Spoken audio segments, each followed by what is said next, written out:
of Argentine found inside shark repeats history of 88 years ago. At the end of April 1935, a large tiger shark, just caught, vomited a piece of a human arm into the tank of the water park in Sydney, Australia, to the horror of visitors and distrust of the police, who decided to investigate who that severed limb was. Could have belonged. It wasn't difficult to find out. On that piece of arm was the stylized tattoo of a boxer, and the investigation soon deduced who it belonged to, a fighter who had mysteriously disappeared from the city days before. What seemed impossible had happened. From the belly of a shark had sprouted the solution to a disappearance. But even more improbable was what happened this week on the southern coast of Argentina, the repetition of that same event, including proof of the identity of the victim for the same reason. An arm in the shark's belly. In the early hours of last Sunday, 2 fishermen from the Chubut region were preparing to dismember 3 small sharks that they had just caught in the sea, when, from the stomach of one of them, a human forearm sprouted, still in good condition, and, here goes the most impressive of the coincidences between the 2 cases, also tattooed, a rose painted in green and red, with the name of a woman written below it.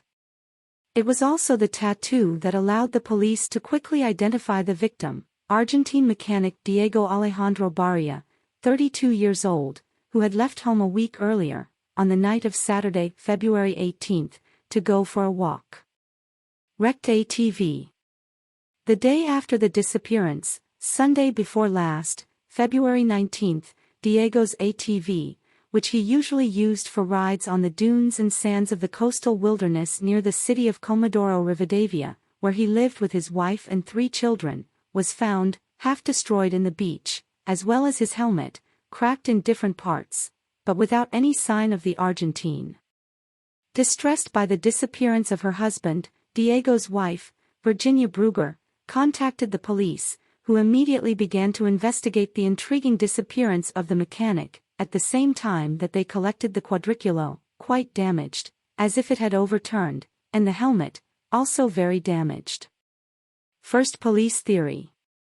The initial deduction of the police was that Diego had suffered an accident on the irregularities in the sand of that long deserted beach, full of ditches, depressions and stones, obstacles even more difficult to be seen at night, although he knew the region very well, overturned and been ejected, as evidenced by his cracked helmet. With the impact, he would have lost consciousness or even died. But, what about the body? Where would the victim have gone? The sea took.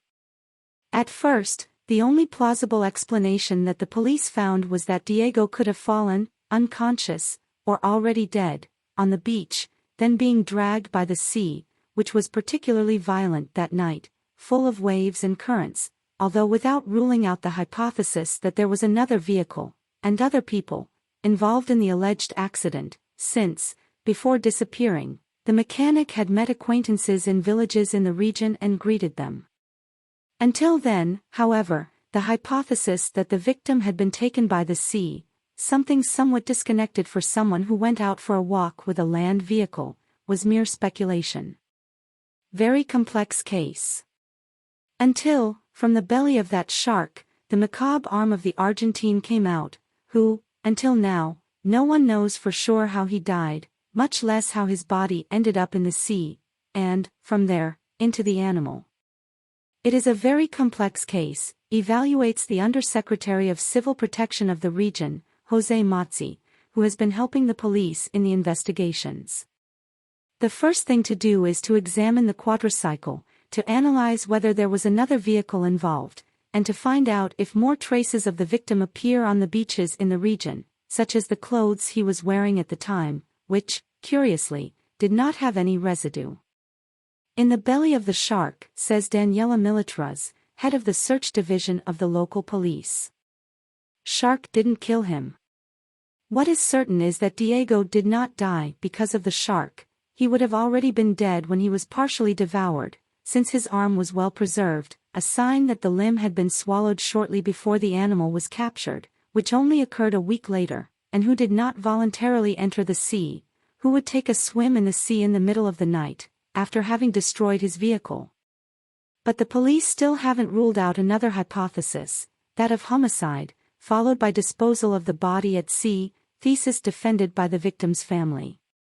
This, however, is an unlikely hypothesis. Chance of it happening was minimal. On the other hand, it also seemed unlikely that the answer to the mysterious disappearance of the Argentine mechanic was to be inside the stomach of a shark, and that the same animal, one of the thousands of species that inhabit the sea in the region, would be captured by fishermen soon after. The possibility of that happening was minimal. And the repetition of the bizarre case that occurred in Australia, almost 100 years ago, even less. But, against all odds, it happened. The shark who solved a murder. In the Australian case, the consequences of the morbid vomiting of that gluttonous shark went far beyond just revealing the final whereabouts of the missing boxer.